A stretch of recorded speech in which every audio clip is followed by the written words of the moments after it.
I know why you're here. You've come to drift off to whispers that awaken your deepest fears. Stories that lurk in the shadows, waiting to find you when the lights go out. Welcome to Mystifying, where the unknown becomes known and the ordinary twists into the terrifying. Before we begin, make sure to like this video and subscribe to the channel. It might just be the only way to keep the darkness at bay. I've spent my career unraveling mysteries, but nothing prepared me for the terror I found in room 19. People didn't just disappear there. They left behind whispers, as if the walls themselves remembered their final moments. I arrived at the Hollow Pines Inn on a drizzling Tuesday afternoon, clutching my leather journal and recorder like talismans. The inn was quaint, almost charming in its neglect, peeling wallpaper, dim lighting, and the faint scent of mildew. But it was room 19 that had drawn me here, the room with a reputation for swallowing its occupants whole. I had read the stories: the traveling salesman in 1973, a young couple in 1988, and most recently, a grad student who'd been documenting the inn's history. Each checked in, left their luggage neatly packed, and vanished. No signs of struggle, no bodies, just strange, jagged scratches carved into the room's walls, as if by trembling hands. The innkeeper, Mrs. Calloway, was a frail woman with eyes like clouded marbles. She handed me the key to room 18 without asking questions, but when I brought up room 19, her lips pursed tightly. "We don't rent it anymore," she said, her voice a brittle whisper. "You shouldn't go in there." I ignored her. Curiosity is my curse. That night, as the rain battered the windows of room 18, I decided to investigate. The key to room 19 was nowhere to be found, but the door had a strange looseness to it, as though it wanted to be opened. With a slight push, the latch gave way, and I stepped inside. The air was suffocating, thick with an unplaceable scent, something between damp earth and burnt wood. The furniture was untouched. A bed with a sagging mattress, a wooden dresser, and a single chair facing the window. On the walls were the infamous scratches, but seeing them in person made my skin crawl. They weren't random. They formed fragmented words. "Help me. I see it. It's here." I leaned in closer, running my fingers over the indentations. Suddenly, I felt a cold breeze, though the window was shut. The hairs on my neck stood on end, as a faint, raspy whisper filled the room. "Who's there?" I asked, spinning around. The room was empty, yet I couldn't shake the feeling of being watched. I backed toward the door, but as I reached for the handle, it slammed shut with a deafening thud. My heart raced as the whispering grew louder, incomprehensible and layered, like dozens of voices speaking over each other. I grabbed my recorder, fumbling to turn it on. "Is someone here?" I demanded, my voice trembling. The whispers stopped. Silence, complete and smothering, enveloped the room. Then, from the corner near the chair, a shadow began to move. At first it was subtle, barely perceptible, but soon it grew, elongating and stretching toward me. "Get out," a voice growled, deep and guttural, nothing like the whispers before. I lunged for the door, yanking it open and stumbling back into the hallway. The light above room 19 flickered violently before the door slammed shut behind me. I spent the rest of the night in the lobby, unable to return to my room. Mrs. Calloway found me at dawn, her expression grim but unsurprised. "You heard it, didn't you?" she asked softly. "Who or what is in that room?" I asked, my voice hoarse. Her gaze drifted to the floor. No one knows, but every person who stayed in room 19 heard the voices. They said it was watching them. Some couldn't resist staying longer, trying to figure it out. She paused, her frail hands trembling. None of them ever left. I didn't stay to learn more. I packed my things and left Hollow Pines Inn without looking back. But something followed me. No, not physically. At night, when I'm alone, I still hear the whispers, faint and distant.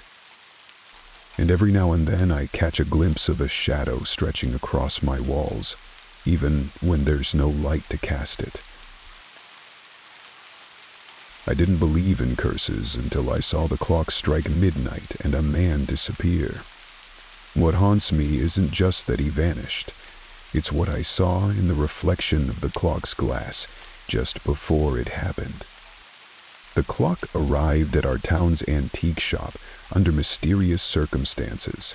No one knew its origin, just that it was donated anonymously, a towering relic of polished mahogany with ornate brass dials. It was beautiful, but something about it made my skin crawl. The shop's owner, Mr. Hall, was the first to notice something strange. Customers would admire the clock, mesmerized by its intricately carved face and the gentle tick of its pendulum. But those who stood too close often said they felt off, dizzy, like the room itself was shifting around them.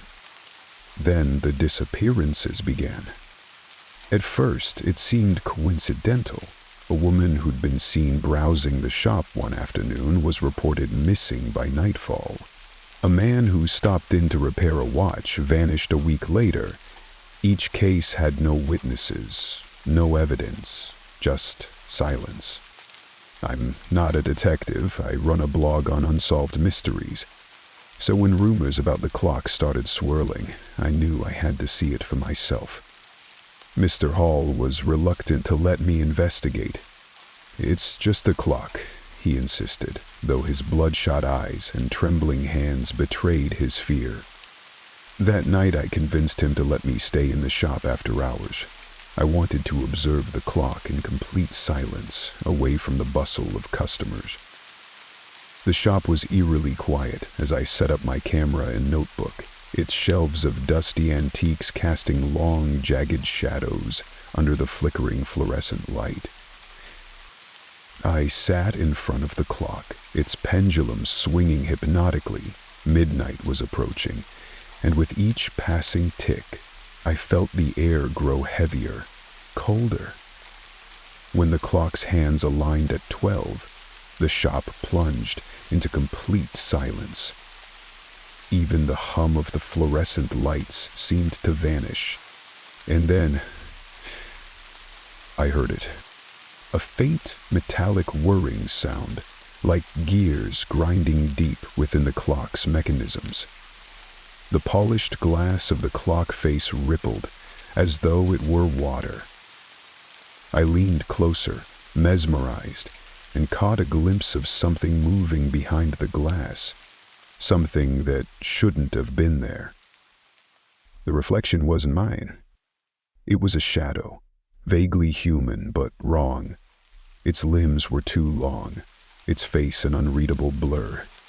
The figure tilted its head, as if studying me, and then its hand pressed against the inside of the glass. My breath caught as its fingers began to push through, stretching the glass outward like it was made of rubber. I stumbled back, knocking over a stack of books. The noise seemed to snap me out of my daze and the figure retreated, but before I could even process what I'd seen, the shop door creaked open.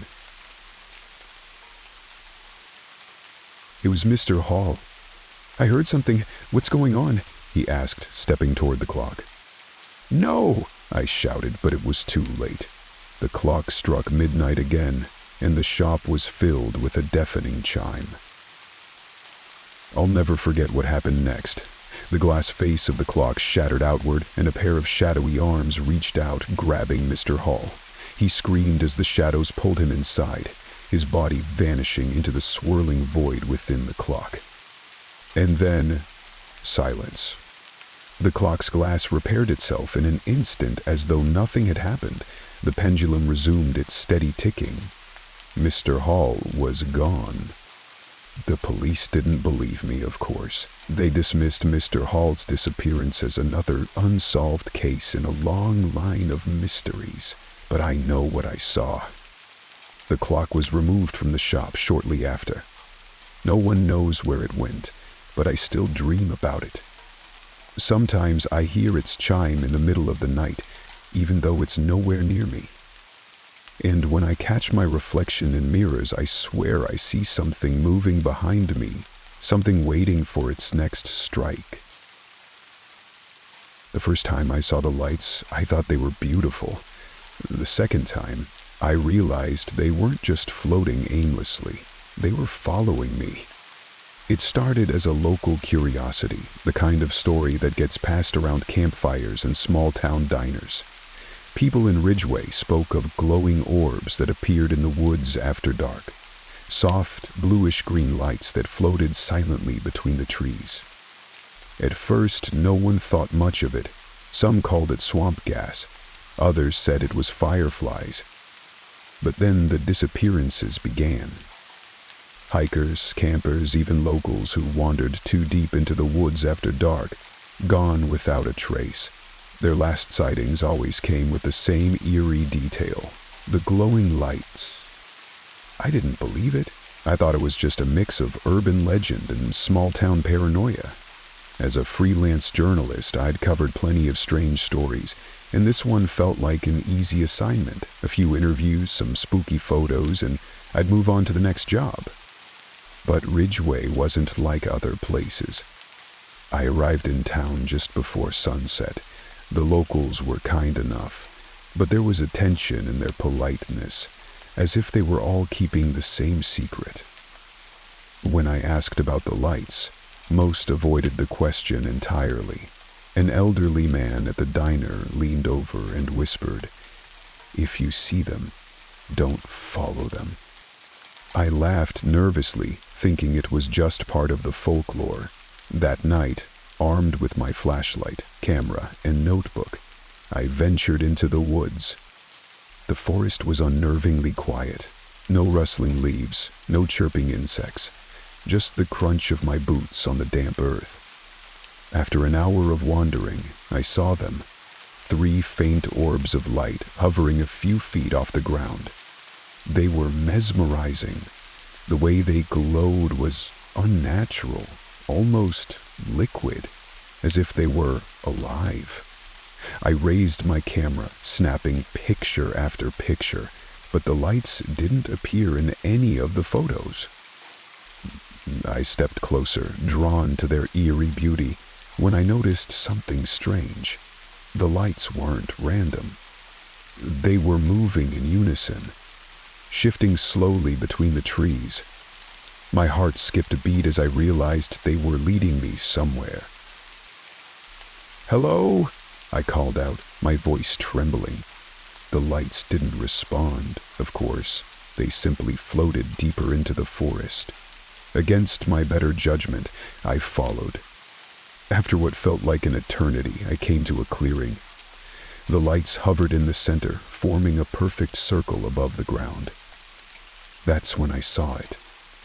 A pile of clothes and gear, scattered haphazardly, as if their owners had vanished mid-step.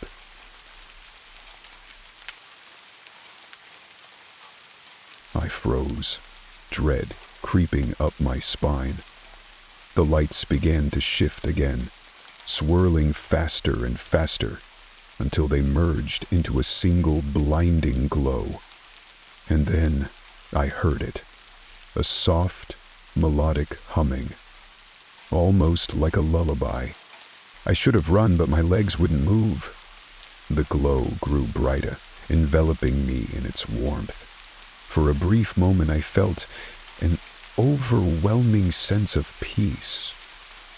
until I saw the faces.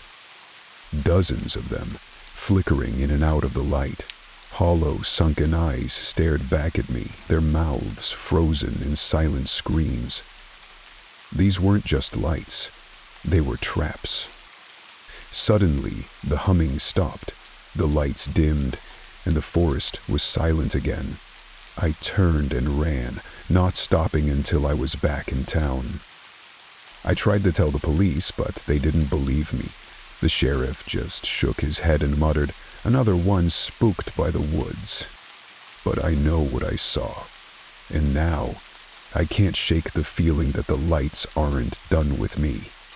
Every night, as I lie in bed, I see faint glimmers in the corner of my vision. Sometimes I hear that humming, growing louder, closer.